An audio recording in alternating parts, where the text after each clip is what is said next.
Hello friends, तो आगे अपन पढ़ने जा रहे हैं। देखो आप, बलों के अध्यारोपण का सिद्धांत, जो वैद्युत बल है उसके अध्यारोपण का सिद्धांत है ना। तो बलों का अध्यारोपण, तो अध्यारोपण बड़ा आसान है, पहले भी आपने पढ़ा है कि जैसे मान लें कि एक कोई आवेश है यहाँ Q नोट, अब इसके आसपास अन्य आवेश भी उपस्थित है यहाँ, ये Q1, ये Q2, ये Q3, ये Qn, ऐसे आवेश भी उपस्थित है। डेरिवेशन में अपन सभी को क्या मान के चलेंगे? धनावेश। तो अगर ये सब धनावेश हैं तो आवेश Q1 जो है वो इस Q नोट को प्रतिकर्षित करेगा, इधर बोलो करेगा या नहीं। तो इधर एक बल लगाएगा F01 Q नोट आवेश पर Q1 के कारण बल, Q2 भी इसको प्रतिकर्षित करेगा, तो ये बल लगाएगा F02, Q3 भी इसको प्रतिकर्षित करेगा, ये बल लगाएगा F03, और Qn भी इसको प्रतिकर्षित करेगा, तो ये बल लगाएगा F0n। आप समझना बात को।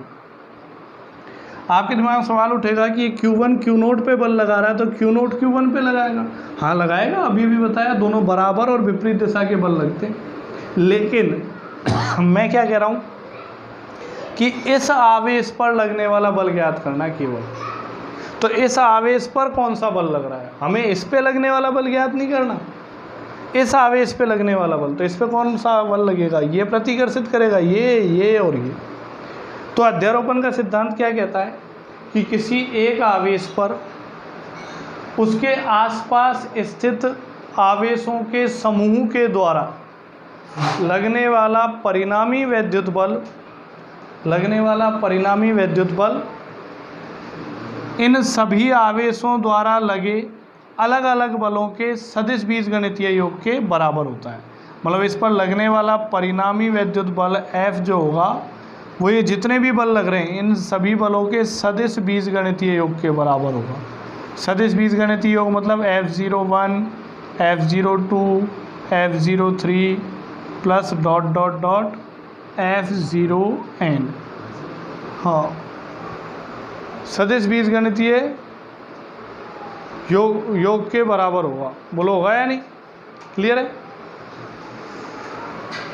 तो आप देखें, ये सदिश बीजगणितीय योग दिखने में तो बड़ा आसान है कि सबको जोड़ना तो है, लेकिन दिशा के साथ जोड़ना है, सदिश रूप में जोड़ना है। तो दिशा के साथ ये सदिश रूप में अपन इनको कैसे जोड़ेंगे? जैसे अपन बात करें, जैसे दो बल लगे हुए हैं, एक बल इधर लग रहा है F1 और दूसरा बल भी इसी दिशा में लग रहा है F2, तो इनका सदिश योग क्या आएगा? F1 प्लस F2 आएगा, दोनों जुड़ेंगे। अगर एक बल इस दिशा में लग रहा है F1 और दूसरा इस दिशा में लग रहा है विपरीत F2, और F1 बड़ा है F2 से, तो इनका सदिश योग कैसे होगा? सदिश योग का मतलब ऐसे नहीं जोड़ना, सदिश योग मतलब दिशा के साथ 11th क्लास में पढ़ा है। तो विपरीत दिशा में तो सदिश योग का मतलब है ये घटेंगे F1 माइनस F2, बड़े में से छोटा घटाएंगे, और जो परिणामी बल आएगा उसकी दिशा किस तरफ होगी? बड़े बल की दिशा में।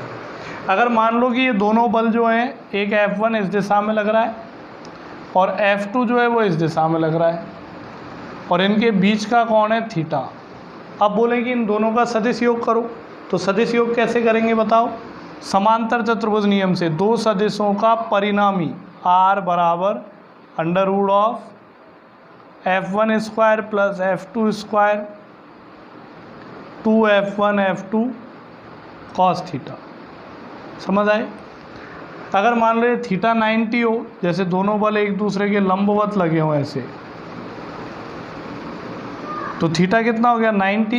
तो थीटा यहाँ 90 रखो, तो cos 90 का मान 0 से इसको गुणा किया तो 0, तो परिणामी बल कितना रह गया? √ F1 square plus F2 square. बोलो रहा है या नहीं?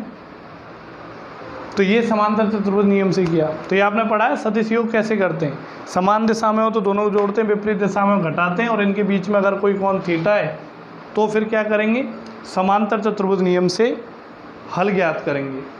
तो बलों के अध्यारोपण का सिद्धांत क्या कहता है कि किसी एक आवेश पर उसके आसपास उपस्थित अन्य आवेशों के समूह द्वारा लगने वाला परिणामी बल उन सभी आवेशों के द्वारा लगाए गए अलग अलग बलों के सदिश बीजगणितीय योग के बराबर होता है। बोलो होता है या नहीं?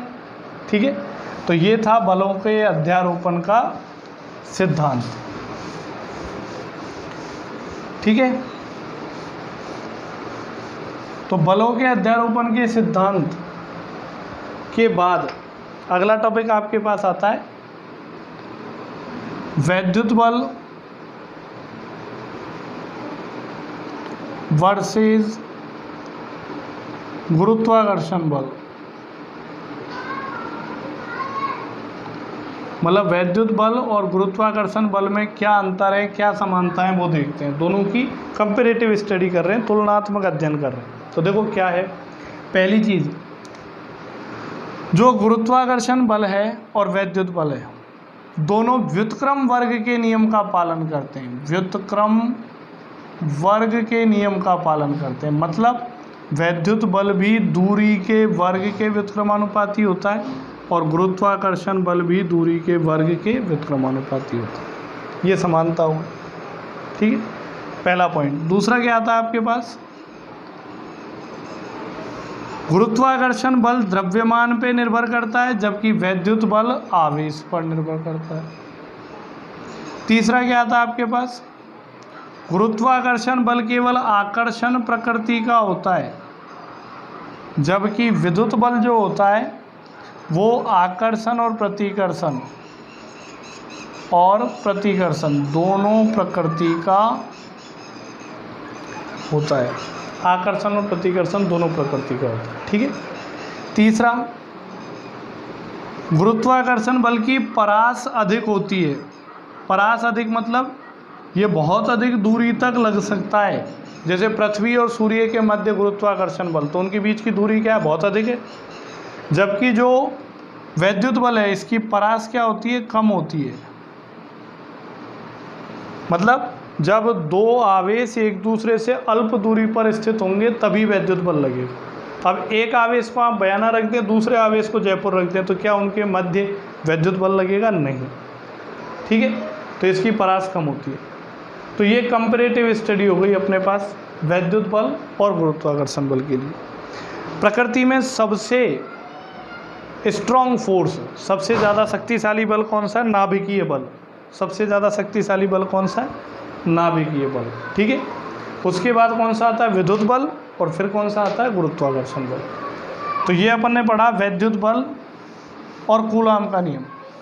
इस पे आधारित न्यूमेरिकल है जो आपको सॉल्व करने, साधारण भी है और सदिश योग पे आधारित भी है। तो जहाँ भी सदिश योग करना हो कैसे करेंगे वो मैंने आपको बताया, समांतर चतुर्भुज नियम से करेंगे, ठीक है। अब आगे अपन बात करें तो आगे आता है विद्युत क्षेत्र एवं विद्युत क्षेत्र रेखाएं। विद्युत क्षेत्र और विद्युत क्षेत्र रेखाएं। तो देखो आप, विद्युत क्षेत्र क्या होता है? विद्युत क्षेत्र, इलेक्ट्रिक फील्ड, विद्युत क्षेत्र ई से व्यक्त करेंगे इसको, है ना, या छोड़ो इसको अभी बाद में बोलेंगे। पहले विद्युत क्षेत्र। विद्युत क्षेत्र क्या होगा? किसी आवेश, कोई धनावेश है तो किसी के आवेश के चारों ओर का वह क्षेत्र जिसमें अगर कोई अन्य आवेश लाया जाए तो वो अन्य आवेश आकर्षण या प्रतिकर्षण बल का अनुभव करता है। किसी आवेश के चारों ओर का वह क्षेत्र जिसमें कोई अन्य आवेश लाया जाए तो वो आकर्षण या प्रतिकर्षण का अनुभव करे। धनावेश लाओगे तो प्रतिकर्षण, ऋणावेश लाओगे तो आकर्षण। तो किसी आवेश के चारों ओर का वह क्षेत्र जिसमें किसी अन्य आवेश को रखने पर वो आकर्षण या प्रतिकर्षण का अनुभव करता है, वो क्या कहलाता है? बताओ, विद्युत क्षेत्र। जैसे चुंबक नहीं होती, चुंबक के पास में लोहा लेके आओ तो एक ऐसे इतनी दूरी होती है जितनी दूरी पर आकर वो लोहे को अचानक से आकर्षित कर लेती है, नहीं तो वो क्या हो गया? उसका चुंबकीय क्षेत्र, जो आपने 10th क्लास में पढ़ा। इसी प्रकार किसी आवेश के चारों ओर एक ऐसा क्षेत्र विद्यमान होता है जिसमें अगर किसी अन्य आवेश को लाया जाए तो वो आकर्षण या प्रतिकर्षण बल का अनुभव करता है नहीं। तो ये जो क्षेत्र है, इस क्षेत्र को अपन क्या बोलते हैं बताओ? विद्युत क्षेत्र। क्या कहते हैं बताओ? विद्युत क्षेत्र, ठीक है। आगे अपन बात करें विद्युत क्षेत्र की तीव्रता। अगला टॉपिक आता है विद्युत क्षेत्र की तीव्रता। तीव्रता मतलब सामर्थ्य, है ना। विद्युत क्षेत्र की तीव्रता, इंटेंसिटी ऑफ इलेक्ट्रिक फील्ड, इसको अपन ई से व्यक्त करते हैं, कैपिटल ई। आपने पढ़ा है गुरुत्वाकर्षण बल में गुरुत्वीय क्षेत्र की तीव्रता पढ़ी थी, उसी प्रकार यहाँ पे आएगी विद्युत क्षेत्र की तीव्रता ई। इसको कैसे परिभाषित करते हैं, देखिए आप, विद्युत क्षेत्र की तीव्रता को परिभाषित करते हैं ई, सदिश राशि है तो ई बराबर F upon Q note, F upon Q note. कैसे, जैसे मान लें कि यहाँ कोई विद्युत क्षेत्र उपस्थित है, यहाँ इस जगह पे कोई विद्युत क्षेत्र उपस्थित है, ये विद्युत क्षेत्र है ई, विद्युत क्षेत्र की रेखा है। जैसे आप समझते हो धनावेश है तो इसके चारों तरफ ये विद्युत क्षेत्र का प्रभाव रहता है, ऐसे रहता है नहीं। तो मान लें कि यहाँ पे विद्युत क्षेत्र उपस्थित है, आपको ये आवेश रख दिया, यहाँ एक एकांक धनावेश रख दिया क्यू नोट। एकांक मतलब ऐसा आवेश जिसका परिमाण इकाई हो, छोटे से छोटा ले रहे हैं अपन, तो एक एकांक धनावेश लिया या परीक्षण आवेश लिया। परीक्षण मतलब जिससे पता लगाते हैं, परीक्षण करते हैं कि इस पे बल लगेगा या नहीं। तो यहाँ विद्युत क्षेत्र उपस्थित है, तो यहाँ विद्युत क्षेत्र में जब कोई एकांक धनावेश रखेंगे तो इस पे क्या लगेगा, विद्युत बल। अगर यहाँ समझ नहीं आ रहा तो आप यहाँ समझ सकते हो। जैसे धनावेश है तो इस धनावेश के चारों ओर क्या होगा, विद्युत क्षेत्र होगा। तो इस विद्युत क्षेत्र में अगर कोई अन्य आवेश रख दिया जाए, यहाँ क्यू नोट, एकांक धनावेश मतलब ऐसा धनावेश जिसका परिमाण 1 कूलम है, तो एकांक धनावेश यदि यहाँ रख दिया जाए तो ये वाला जो आवेश है Q, ये इस पे क्या लगाएगा बताओ, बल लगाएगा। दोनों धनावेश ले रहे हैं तो ये प्रतिकर्षण बल लगाएगा। तो ये आसपास क्या है, इस Q आवेश का विद्युत क्षेत्र, तो इस पे बल लगाएगा F। तो इस विद्युत क्षेत्र की तीव्रता इस बिंदु पर विद्युत क्षेत्र की तीव्रता या सामर्थ्य या शक्ति कितनी हो गई, मतलब हम पता लगाना चाह रहे हैं कि विद्युत क्षेत्र की तीव्रता यहाँ कम होगी, ज़्यादा होगी, कितनी होगी, उसका परिमाण ज्ञात करना चाहते हैं। जैसे इसके पास में रहोगे तो विद्युत क्षेत्र की तीव्रता ज़्यादा होगी और दूर रहोगे तो विद्युत क्षेत्र की तीव्रता कम होगी। जैसे वेव ऑप्टिक्स में पढ़ा है हमने, बल्ब के पास में प्रकाश की तीव्रता ज़्यादा होती है और बल्ब से दूर जाते जाएँ तो प्रकाश की तीव्रता कम हो जाती है। तो इसी प्रकार विद्युत क्षेत्र, तो विद्युत क्षेत्र की तीव्रता को कैसे परिभाषित करते हैं कि देखो, जब किसी विद्युत क्षेत्र में एकांक धनावेश पर लगने वाला विद्युत बल, किसी विद्युत क्षेत्र में रखे एकांक धनावेश पर लगने वाला विद्युत बल विद्युत क्षेत्र की तीव्रता के बराबर होता है। किसी एकांक धनावेश पर लगने वाला विद्युत बल कहाँ पे, विद्युत क्षेत्र में। तो विद्युत क्षेत्र में एकांक धनावेश पर लगने वाला विद्युत बल विद्युत क्षेत्र की तीव्रता कहलाती है। कैसी राशि है बताओ, ये सदिश राशि, सदिश है ये अदिश है, सदिश में अदिश का भाग लगाए सदिश मिलेगा, तो ये सदिश राशि है। अब इसका मात्रक बता सकते हो, मात्रक होगा बल बटे आवेश, मतलब न्यूटन अपॉन कूलॉम, या इसका एक मात्रक और होता है, वो होता है वोल्ट पर मीटर, लेकिन ये मात्रक आप पढ़ोगे तीसरे चैप्टर में, अभी याद रख सकते हो क्योंकि न्यूमेरिकल में कहीं ना कहीं लिखा आ सकता है। तो एक मात्रक और होता है वोल्ट पर मीटर, कैसे आया ये जानने के लिए तीसरा चैप्टर पढ़ना पड़ेगा। बाकी आप न्यूटन पर कूलॉम लगाएं ज़्यादातर अभी, ठीक है। तो विद्युत क्षेत्र का मात्रक न्यूटन पर कूलॉम होता है, एक अन्य मात्रक भी होता है वोल्ट पर मीटर, ठीक है। इसकी विमा ज्ञात कर सकते हो, विमा, तो विमा कैसे ज्ञात करें, बल की विमा पता है m1 L1 T-2, आवेश की विमा क्या हो जाएगी T1 A1, भाग लगाओ तो क्या आ जाएगा m1 L1 T-3 A-1, आ गई क्या बताओ। तो ये विद्युत क्षेत्र की विमा हो गई, ठीक है, कोई दिक्कत।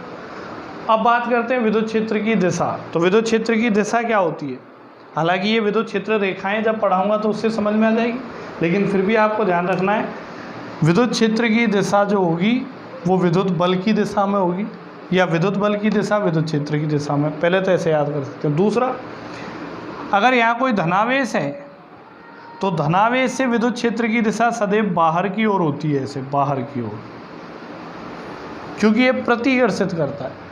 और अगर कोई ऋणावेश उपस्थित है तो ऋणावेश के कारण उसके आसपास जो विद्युत क्षेत्र की तीव्रता है, तो उस तीव्रता की दिशा किधर होती है बताओ, अंदर की ओर होती है ऐसे, क्योंकि यह आकर्षित करता है, ठीक है। तो केवल अकेला धनावेश है तो विद्युत क्षेत्र की तीव्रता की दिशा किधर होगी बताओ, धनावेश से बाहर की ओर, ठीक है। और अगर ऋणावेश है तो ऋणावेश में अंदर की ओर, ठीक है। बाकी अभी विद्युत क्षेत्र रेखाएं पढ़ेंगे तो उसमें और अच्छे से समझ में आएगा। तो ये था आपके पास विद्युत क्षेत्र और विद्युत क्षेत्र की तीव्रता, ठीक है। अगला टॉपिक अपन लेते हैं। तो अगला टॉपिक वही आता है अध्यारोपण का सिद्धांत, विद्युत क्षेत्र के लिए अध्यारोपण का सिद्धांत। तो विद्युत क्षेत्र के लिए अध्यारोपण का सिद्धांत क्या कहता है बताओ। जैसा अभी बलों के लिए पढ़ा बिल्कुल वैसा ही विद्युत क्षेत्र के लिए आता है। कैसे कि मान ले देखो अभी बताया था ऐसे E बराबर E1 plus E2 plus E3 plus dot dot dot En, यही आएगा। कैसे आएगा, जैसे मान लो बहुत सारे आवेश रखे हैं यार, Q1 Q2 Q3 वगैरह वगैरह। और जैसे इस बिंदु पर विद्युत क्षेत्र की तीव्रता ज्ञात करनी है, तो कैसे ज्ञात करोगे, आवेश Q1 के कारण विद्युत क्षेत्र की तीव्रता, आवेश Q2 के कारण विद्युत क्षेत्र की तीव्रता, ये सब धनावेश हैं। और धनावेश से दिशा कैसे ली जाती है, बाहर की तरफ इस बिंदु पर। और इस बिंदु पर आवेश Q3 के कारण विद्युत क्षेत्र की तीव्रता E3। और यहाँ पे परिणामी विद्युत क्षेत्र की तीव्रता निकालनी है कुल, तो कैसे निकालेंगे, इन सबका सदिश बीजगणितीय योग करेंगे, योग सदिश राशि। तो अध्यारोपण का सिद्धांत लगाएं तो किसी बिंदु पर आसपास उपस्थित सभी आवेशों के कारण उत्पन्न परिणामी विद्युत क्षेत्र की तीव्रता उन सभी आवेशों द्वारा उत्पन्न अलग अलग विद्युत क्षेत्र की तीव्रताओं के सदिश बीजगणितीय योग के बराबर होती है। और सदिश बीजगणितीय योग का मतलब क्या बताया, वही कि अगर समान दिशा में तो जोड़ देंगे, विपरीत दिशा में तो घटा देंगे, और अगर किसी कोण पर झुके हुए हैं तो समांतर चतुर्भुज नियम का उपयोग करेंगे यानी। फिर आगे यदि अपन बात करते हैं तो आगे आता है आपके पास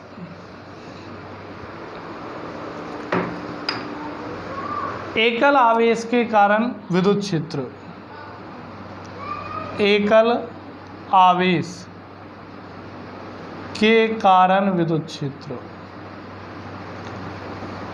क्षेत्र, हालांकि ये विद्युत क्षेत्र की तीव्रता होती है, लेकिन बार बार इतना बड़ा ना लिख के ओनली विद्युत क्षेत्र लिख सकते हो। बाकी एक्चुअल में क्या होता है, ई क्या होती है, विद्युत क्षेत्र की तीव्रता। और विद्युत क्षेत्र क्या है, आसपास का वह क्षेत्र।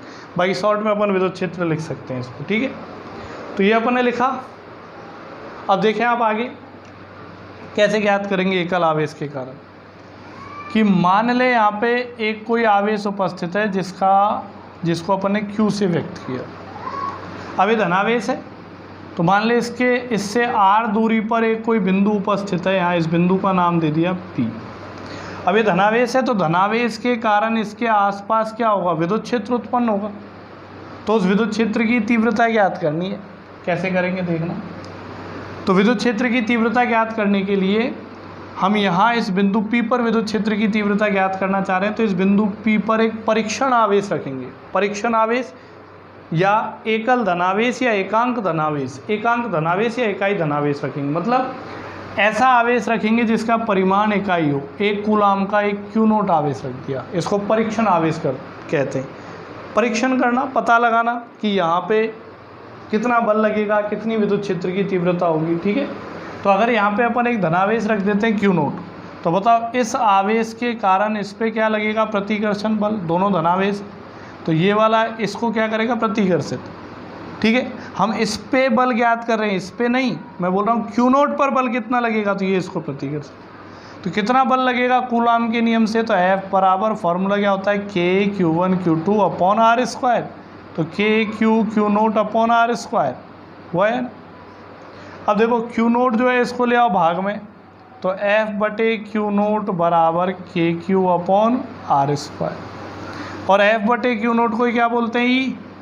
तो E पता लग गया आपको कितना, KQ बटे R स्क्वायर। बोलो पता लगा या नहीं। तो एकल धनावेश के कारण या एकल आवेश के कारण विद्युत क्षेत्र की तीव्रता कितनी होगी, E बराबर KQ अपॉन R स्क्वायर, ठीक है। तो ये विद्युत क्षेत्र की तीव्रता जो है वो किस पे निर्भर करती है, आवेश पे, और दूसरा निर्भर करती है दूरी के वर्ग के व्युत्क्रम, ठीक है। तो बताओ आवेश पे अगर निर्भर करती है आवेश पे, तो कैसा ग्राफ बनेगा ई और क्यू के बीच में? समानुपाती वाला। समानुपाती है तो मतलब स्ट्रेट लाइन, मूल बिंदु से गुजरती हुई सीधी रेखा जो 45 डिग्री कोण पे हो। ये आपको सिखाया 11th में। और यहाँ व्युत्क्रमानुपाती है ई और आर के बीच में, तो ई और आर के बीच में ग्राफ कैसा बनेगा? ऐसा। व्युत्क्रमानुपाती का ग्राफ यही बनता है। अगर मैं बोलूँ कि आप ग्राफ बनाओ ई और 1/r के बीच में, ई और 1/r² के बीच में, तो 1/r² के तो ये समानुपाती है, तो समानुपाती का ग्राफ ऐसा। ई और आर के बीच में बनाओ तो व्युत्क्रमानुपाती है, और ई और 1/r² बीच में बनाओ समानुपाती, ऐसा ग्राफ बनेगा। बोलो सही है नहीं? तो ये था आपके पास एकल आवेश या एकल धनावेश के कारण किसी बिंदु पर विद्युत क्षेत्र या विद्युत क्षेत्र की तीव्रता। ठीक है, तो बाकी जो अपन पढ़ेंगे वो अगली क्लास में पढ़ेंगे। आज के लिए इतना ही।